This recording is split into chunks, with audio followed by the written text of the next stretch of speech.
But these are just some ones that I hope off the top of your head that you are getting correct most of the time at this point. Okay, so the verb to have, you've got j'ai, tu as, il a, nous avons, vous avez, ils ont.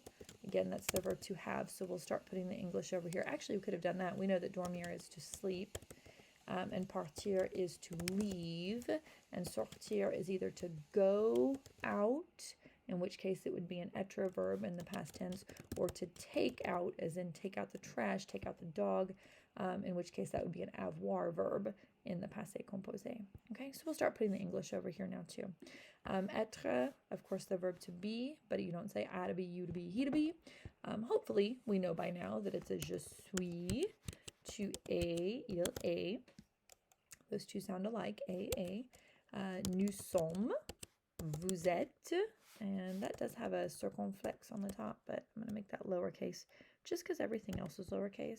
Vous êtes, and ils sont. Okay, again, the verb to be. Suis, est, sommes, êtes, sont. Aller is the verb to go, so it's the one verb that ends in er that doesn't follow this pattern. You just need to know. So je vais, I go, I am going. Tu vas, il va. Those both sound the same. Va, va. Nous allons, vous allez, ils vont. Okay, the verb to go. Again, I'm hoping you're able to fill these out with not a whole lot of troubles here, since we've been looking at these verbs for 4 or 5 years at this point. Okay. Faire, the verb to do or to make. So in your brain, you can say phase, phase, fate, so you spell them correctly. But remember out loud, fait, fait, fait. You don't hear the difference in these. Okay. Faisons. Fait, that's kind of a weird one. You just have to remember that it's fait. It doesn't seem to follow the same pattern as other vous forms of irregular verbs. And then font. Okay, so again, to do or to make on that one. Pouvoir, the verb can, or to be able to. I can, I can't do something. Again, in your brain, you can go pux, pux, put, but please don't say that out loud. I was never your French teacher if you do. Pe, pe, pe, those all sound the same. Je peux, tu peux, il peut. Oh, I spelled that one wrong. Sorry, I just realized that.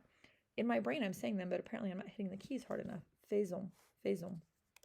Okay, so peu, peu, peu. This one's a good L-shaped verb because you've got pouvons, pouvez, and then peuvent. So see how this would be the L shape, the je, tu, il, elle. Those all look the same with the PEUs, but you got the POUs here and here. All of these have a V just like the infinitive. So again, that's the verb can or to be able to. And that looks a whole lot like this verb vouloir, which is the verb to want. In your brain, vux, vux, vut. Doesn't that sound very German? Out loud, of course, the. They all sound the same. But it's going to work a lot like pouvoir. So you can probably guess here we've got voulons and voulez. Voulez-vous? Okay, no. And then veulent. Okay, so the L shape has the VEUs, the nous and vous. Actually, all of these have the L, just like the infinitive. Okay, and then pretty normal ONSEZENT, even though they're irregular.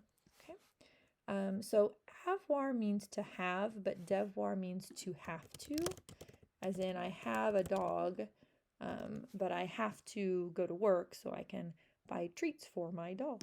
Okay. In your brain, you can go dois, doit, so you spell them right, but out loud, je dois, tu dois, il doit, they all sound the same. You cannot hear the difference between the S and the T. Devons, devez, there's another good L-shaped one, and then doivent, you got a V here, so you got V's here, you got an L here, so you got L's here, you got a V here, so you got V's here. Look for those patterns. Again, I'm hitting present tense again here, even though we've been doing it for years, because I think it will help when we get to these other tenses and we reflect back on the present tense to be able to see what to do next. Okay, Prendre is a pretty useful verb. It either means to take, like take a picture, take a shower, whatever, but it could also mean to have as long as what you have is food or drink. And they use that a lot, like, je vais prendre de l'eau. I'm going to have some water. Okay, je prends du thé. I'm having some tea. A very useful verb as long as it has to do with food or drink there. So, prends, prends, prends. So, SS nothing. It almost started looking like a regular RE verb there, right? SS nothing. But then it gets irregular by the time it gets over here. We've got prenons, prenez, and prenne with a double in. Okay, so notice what makes it irregular. There's a D in the infinitive, but there are no D's on the plural side. Prenons, prenez, prenne. Okay. Mettre, another good verb, to put or to place. Like I'm going to put this on the table. I'm going to place it on the couch. It can also mean to put on when you're talking about clothing. Like, what are you going to wear this weekend to the party? Je vais mettre une robe noire. I'm going to wear a black dress. Okay. May. Okay. I suppose you could do mets, met if you wanted in your brain because they all sound the same. You can't hear the difference between may and may. So again, it started to look kind of normal there. But then we've got mettons, mettez, and met. Mettons, mettez, met. Okay. May. Venir, and this is the verb to come. And venir is going to work just like devenir, which is to become, and revenir, which is to re-come, as in come back. Okay, but we're just going to venir right here. We've got vient, vient, vient. Okay, I guess viens, vient in your brain, so you can hear it correctly. Vient. Very irregular because we've got venons and venez. Okay, nice L-shaped verb here, especially because you can see the ILS form is vient, which looked a lot like this, but we've got a double N. But notice ONS, EZENT, kind of like normal, so irregular, but we can see some patterns there. Okay, lire is the verb to read. So a lot of times we use this like in the future proche, which we'll talk about here in a minute, like je vais lire, I'm gonna read. Or j'ai lu, I read. We can use that in the past tense too. But in the present tense, this is lis, or lis, lit, I guess, in your brain, if you want to remember to spell them correctly out loud. They're all the same. As a noun, that's also the word for bed. But as a verb, it's the verb read, as in he reads. So again, parts of speech are important because the same word, just like in English, can take on a different meaning depending on what part of speech it is. Okay, so lisons, lisez, and lise. So again, we see the ONS, EZENT, so to read. Dire is the verb to say. Okay, like what did you say? Qu'est-ce que tu as dit? The verb to say. But this one's a little bit different. So it is the D, like we're used to. Disons. It's this one that's weird because it's dites. Qu'est-ce que vous dites? What are you saying? Qu'est-ce que vous dites? Dites. So that's different. It's kind of up here like faites. Okay, dites. So a few of them do that, but most of them are in easy. Every once in a while it's an ES. Okay, and then disent. Qu'est-ce qu'ils disent? What are they saying? Qu'est-ce qu'ils disent?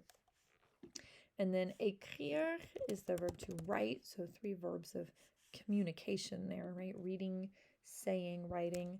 So écrit, and that does need an accent. So let me get that on there real quick. So écrit, écrit, and then écrit. All 3 of those are pronounced the same. SST, écrit. Look how weird it is over here. So we've got écrivons, écrivez. Sorry, it takes a second longer to get that accent on there. And then écrive. So I don't know where they pulled these V's from. They're derrière. But again, we've got to know these. You need the new form so we can form imparfait later. We need the il form so we can form subjunctive later. So it's important that we're really familiar with these forms of the verb. Okay. Voir is the verb to see. Okay. So je vois, tu vois, il voit. No difference in pronunciation there. Vois, vois, vois. Voyons, voyez, and voir. Okay, so a nice L-shaped verb there with the VOIs and the VOYs, but still an ONS, easy, ENT like normal. Okay, and then we've got two verbs in here that mean to know. Savoir is more of knowing facts, and connaître is more of knowing people, or places or things like do you know this restaurant? Are you familiar with it? With like towns, like tu connais Paris? Are you familiar with Paris? Like, have you been there before? Do you know kind of what the layout is? Do you know my mother? Do you know my uncle? Things like that would be the verb savoir. Okay. So je sais, tu sais, il sait. You kind of see the pattern here. Those all sound the same in the je, tu, il, elle. But then savons, savez, and savent. Savon as a noun would be soaps, like different kind of soaps, but as a verb, it's we know. So again, it makes a difference what part of speech you are using in the sentence. And then we've got connaît, connaît, connaît. Those all sound the same, but the I here in the il form does have a circumflex on it, just like the infinitive does. Connaît, connaît, connaît. It's the only one that has it, the infinitive and the il form. Connaissons, connaissez, and connaissent. Okay. Again, this is not all irregular verbs that have ever been written. There are many more. Okay, I've got books of them in my room if you'd like to take a look. But I figured this would get us started on remembering what the present tense was like. Okay, so again, this is present indicative, stating factual information that's happening that we believe to be true, talking about what we're doing, what we do, what we are doing at the current moment. And if you want to make that negative, we're going to put a ne pas just around the verb. So like je vais, I'm going, but je ne vais pas, I'm not going. Je ne vais pas. Okay, so like il vient, he's coming. Il ne vient pas, he's not coming. If you have a vowel like nous allons, we are going, but then nous n'allons pas, we are not going. Of course, this is started with a vowel. We're going to do the N apostrophe. What I just see a lot of you guys doing, and I don't know how to break you of this habit, is you want to put this ne pas around things that aren't verbs. Like if, for example, I don't think I've used this before because I've seen it multiple times from you guys. Like if a person is riche, but you want to say that he is not rich, I see a lot of il ne riche. Sorry, that my computer does that automatically. Il ne riche pas. You can't do that. Rich is not a verb. You can't rich someone. But if he is not rich, he is not. So you're putting it around the is. Il n'est pas riche. Okay, and again, that's one example of so many I've seen just out of this particular class of French 4 and 5 in recent years. So I really want you guys, when you're speaking, when you're writing, to think about what is the verb. If I need to make my sentence negative, that ne pas has to go around the verb, and it can't go around anything other than a verb. Okay, I'm going to pause this video here. In fact, I'll probably just stop it because some people just walked in the door. And plus, that'll give you guys a chance to take a brain break for a second, and then you can either go ahead and watch the next series of videos, or you can stop and do some present tense practice right now. That's up to you. So, okay, that was present tense. Au revoir.